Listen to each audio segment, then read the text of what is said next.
दोस्तों, मैं हूं आचार्य सियाराम शास्त्री और आप देख रहे हैं यूट्यूब चैनल ज्ञान गंगा शास्त्री जी।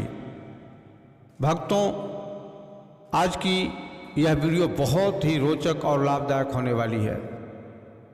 इसमें मैंने छठ महापर्व के विषय में विस्तार से वर्णन किया है। तो आइए बिना ही समय बिताए शुरू करते हैं इस वीडियो को। प्रेम से बोलिए जय छठी मैया, जय सूर्यदेव। दोस्तों, छठ का शाब्दिक अर्थ होता है 6। संस्कृत में 6 के लिए छठ शब्द का और 6वीं तिथि के लिए षष्ठी शब्द का प्रयोग होता है। छठ का ही अपभ्रंश यानी बिगड़ा हुआ रूप होता है छठ, और षष्ठी का छठी। छठी या षष्ठी का अर्थ होता है महीने की 6वीं तिथि।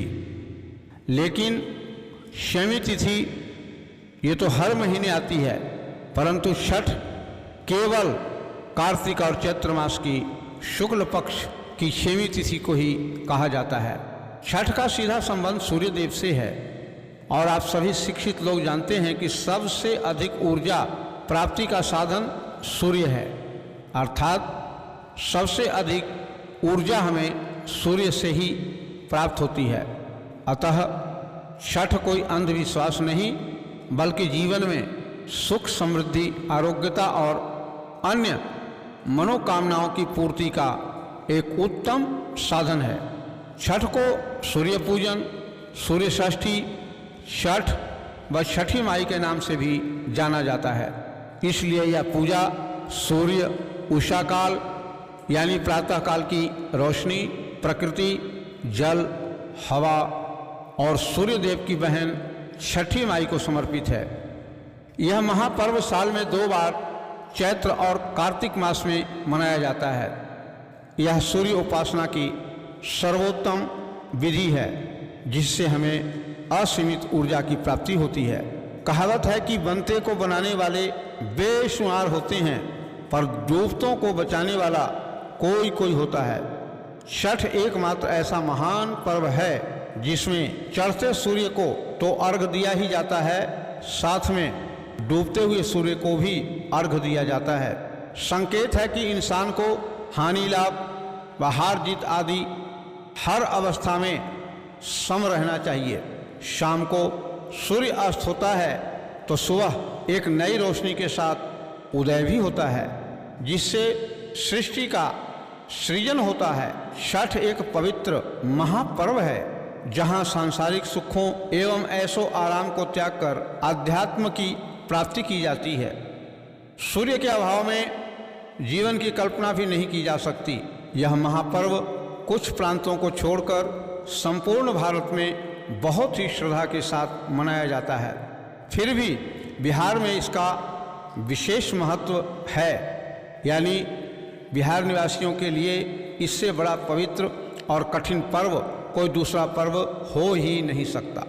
छठ महापर्व केवल आजकल की परंपरा मात्र नहीं है, बल्कि यह वैदिक काल से ही चला आ रहा है। सूर्य का एक नाम आदित्य भी है। आदित्य का अर्थ होता है अदिति का पुत्र। माता अदिति कश्यप ऋषि की पत्नी का नाम है। इन्हें देव माता या लोक माता भी कहा जाता है। कर्दम ऋषि अदिति के नाना और सांख्य शास्त्र के निर्माता भगवान के अवतार कपिल मुनि जी इनके मामा लगते हैं। जब राक्षसों ने देवताओं को हराकर देवलोक पर अधिकार कर लिया, तब देव माता अदिति बहुत ही दुखी होकर अपने पति कश्यप जी से ऐसे वीर पुत्र प्राप्ति के लिए अनुरोध किया जो राक्षसों को हराकर जीत प्राप्त कर सके।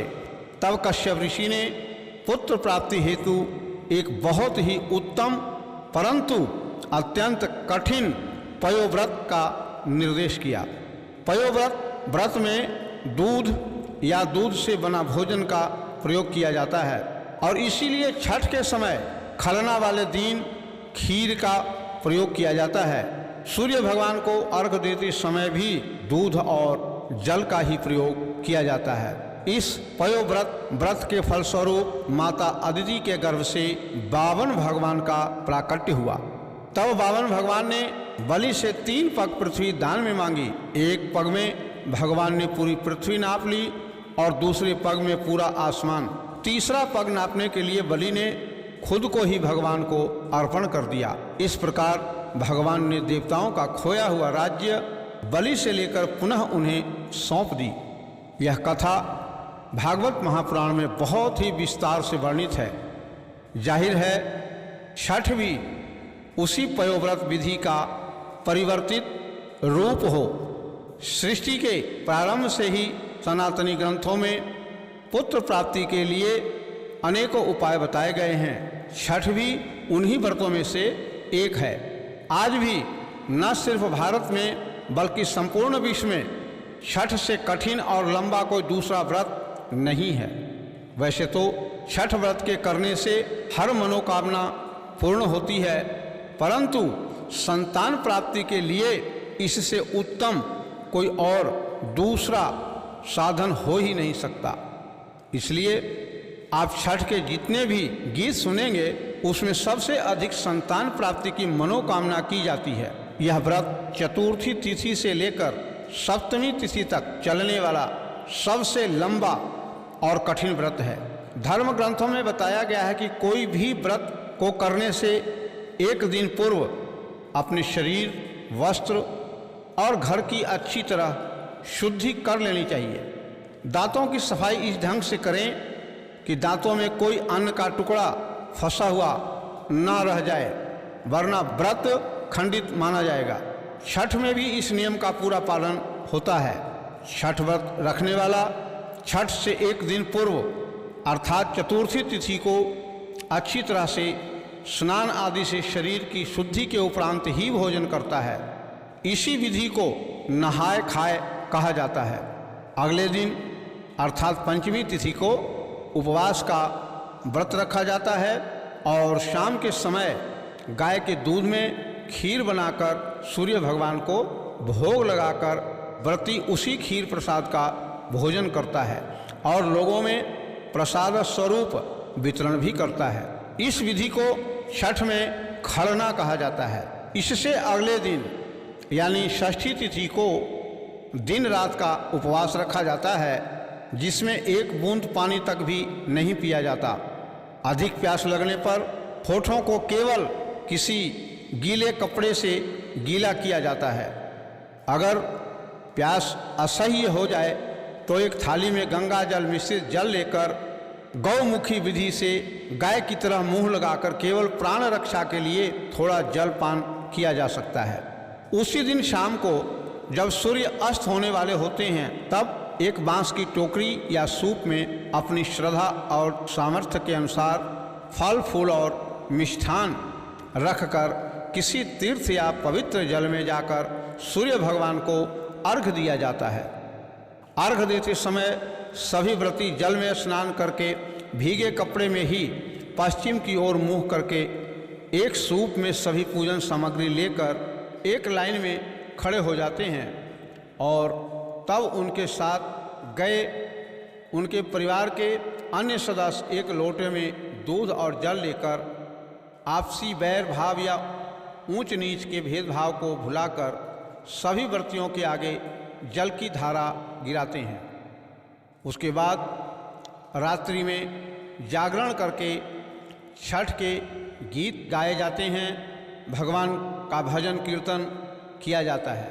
अगले दिन यानी सप्तमी को सुबह उदित सूर्य को अर्घ देकर इस व्रत का समापन किया जाता है। तो इस प्रकार 4 दिनों में संपन्न होने वाला यह महानतम और अत्यंत ही कठिन व्रत है। आज की इस वीडियो में बस इतना ही। बहुत ही जल्द फिर मिलेंगे हम एक नई वीडियो के साथ। अगर यह वीडियो आपको पसंद आए तो अधिक से अधिक लोगों में इसे शेयर करें, लाइक करें और चैनल को सब्सक्राइब करें। इस वीडियो का प्रचार प्रसार करना भी छठ व्रत रखने से कम नहीं है, इसलिए इसका प्रचार प्रसार शेयर के माध्यम से जरूर करें। छठी माई आप सबकी मनोकामना पूर्ण करें। जय छठी मैया, जय सूर्यदेव।